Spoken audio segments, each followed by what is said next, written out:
Opening line, 2024 already feels like 2023's sequel. Same plot, same characters. But somehow, the budget's smaller. If it were a movie, it'd go straight to DVD, if DVDs were still a thing. Although, considering inflation, maybe it'd just be a TikTok series. Or worse, a podcast no one listens to. On smart homes. My house talks to me now. It's a smart home. Yesterday it locked me out because I said something problematic to the toaster. Now I'm eating cold Pop-Tarts, which, ironically, is pretty smart. It even reminds me when to pay bills, though it never actually helps me pay them. The fridge has opinions too. It keeps suggesting almond milk, like it's judging my choices. Meanwhile, the vacuum has started staging silent protests against all the crumbs I've been dropping. On social media trends. Saw a challenge online where people were eating spicy food blindfolded. Back in my day, we called that poor life choices at a barbecue. Now it's content, and the only winner is the guy selling antacids. Next week, I'm sure we'll see a drink the hot sauce challenge. Can't wait for that to trend at hospitals. But hey, at least it's keeping doctors employed. On electric cars. I bought an electric car.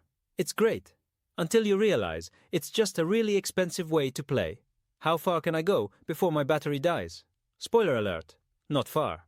It's like driving around with a ticking time bomb, except the bomb politely asks you to recharge it every 50 miles. And don't even get me started on finding a charging station. It's like a scavenger hunt, but less fun and more panic-inducing. And when you do find one, someone else is already parked there, leisurely reading a book. On dating apps. Dating apps are like online shopping, except the return policy is non-existent, and the photos are even more misleading. Swipe left. More like scroll through regret. I met someone who listed dog lover in their bio. Turns out they meant hot dogs. Another said they loved adventure, but their idea of adventure was ordering 2 appetizers instead of 1. Honestly, it's the most excitement I've had all year. On coffee culture. Tried ordering coffee the other day. Barista said, "Do you want oat, almond, soy, or cashew milk?" I said, "I just want coffee. If I wanted a drink made from nuts, I'd soak my paycheck in water." Then they asked if I wanted it deconstructed. Deconstructed coffee? Isn't that just beans and water? Next time, I'll just bring my own thermos and hope for the best. Or maybe I'll start my own coffee stand. The only option? Regular. On home workouts. I started working out at home. Turns out the hardest part of push-ups is convincing yourself that lying down isn't the final step. My fitness app says, "Keep going," but my body says, "We're done." I even bought dumbbells. Now they're just decorative weights for my self-doubt. My yoga mat? It's basically just a really expensive nap pad at this point. On office life. Working from home was great until my boss decided we needed more team-building activities. Nothing screams team building like mandatory Zoom karaoke. Pro tip, mute your mic. Everyone wins.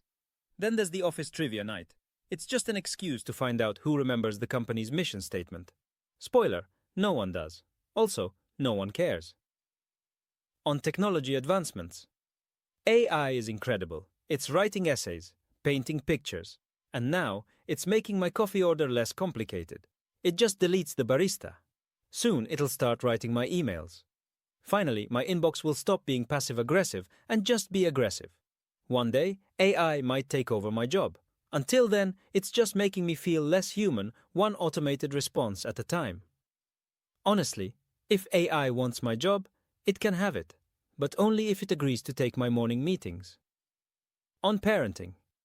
Kids these days are so tech-savvy. My 6-year-old hacked into my email. Back when I was 6, the only thing I hacked was the heads-off dandelions. At this rate, he'll be managing my retirement fund by the time he's 10. And his allowance? He negotiates like a lawyer. It's terrifying.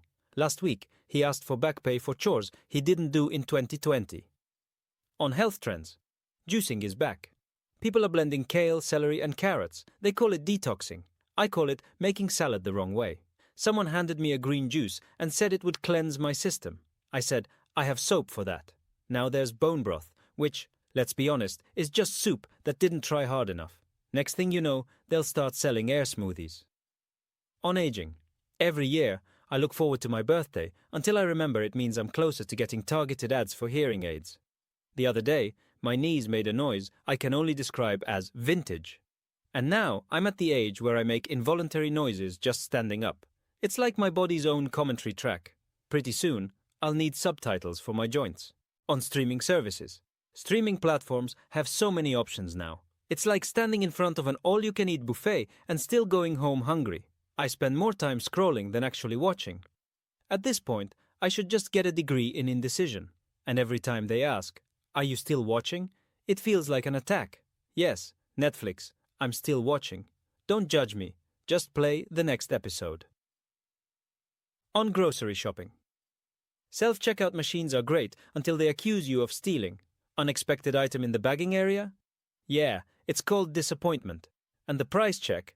Always for the one thing you don't actually need. Honestly, it's a miracle I leave with the groceries I came for.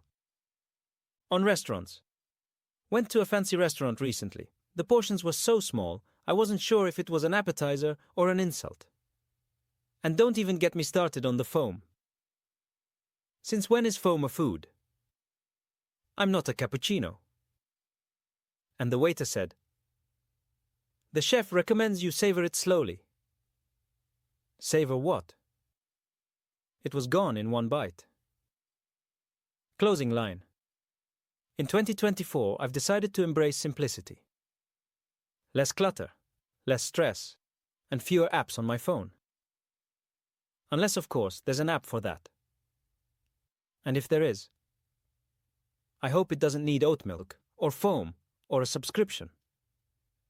Ora tanto.